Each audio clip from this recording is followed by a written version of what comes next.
Good day guys, it's me again, Alvin, board Honda guy. So, gagawa tayo ng video kasi may nag-request for the legroom of the BRV.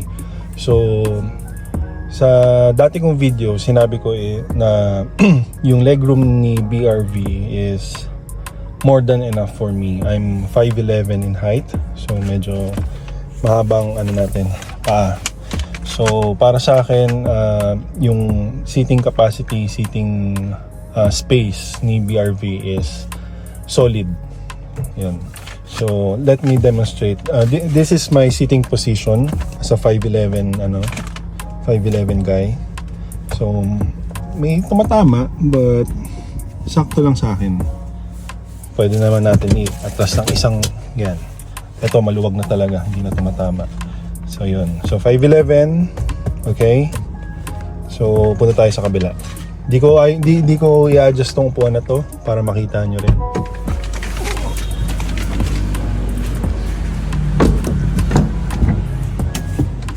Okay.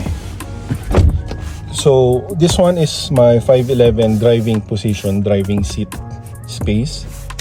Ito naman yung sa likod. So sa gitna. Okay. I'm 5'11". So 5'11" sitting position sa harapan, 5'11" sa middle, maluwag pa. Yeah, komportable. Hindi ako ngawit or what. Sakto. Okay. So, sinabi ko sa previous video, even the third row can fit 5'11". Okay. So, ngayon ipapakita natin. Okay, labas tayo. Oops. Baka child lock pala to. Wait lang. Okay.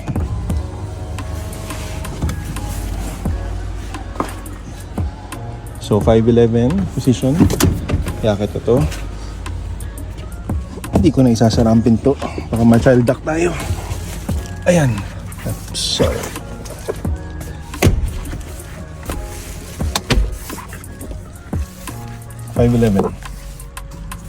So pag inano ko to, wait lang.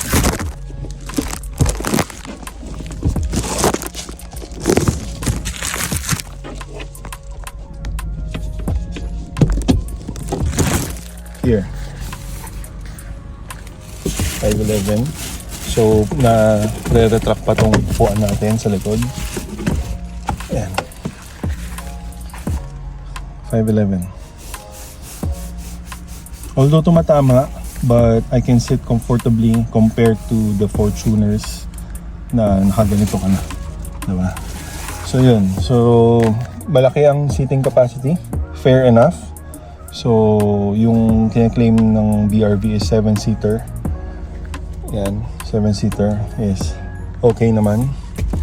So although may difference lang ng ganito, kasi pag ginanyan mo siya rito, mga bata na ang pwedeng sumakay sa likod. Even the adult na babae, malamang hindi rin magkakasya. Okay. So technically it's a 7-seater. So okay naman. Yan. What else? 6 months, 7 going 8 months na tong BRV sa akin. So far no complaints. But balik tayo sa harapan. Yeah.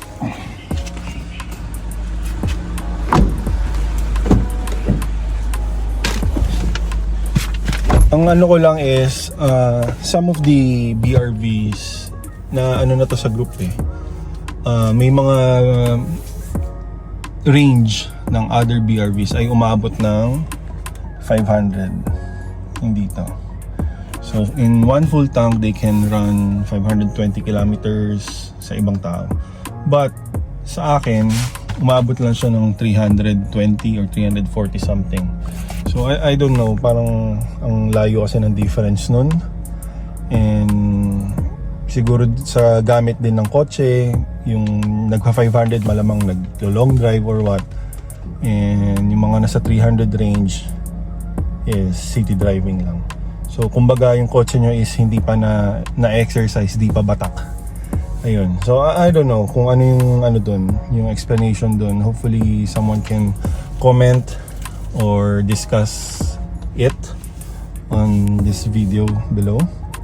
So yeah, sharing lang tayo ng info kung bakit ganun. Ayun, so mga Honda experts dyan, I need your help. Kasi parang lugi naman kami. Mga naka VX. Ayan. But other than that, I'm happy with this BRV. Wala naman sakit sa ulo.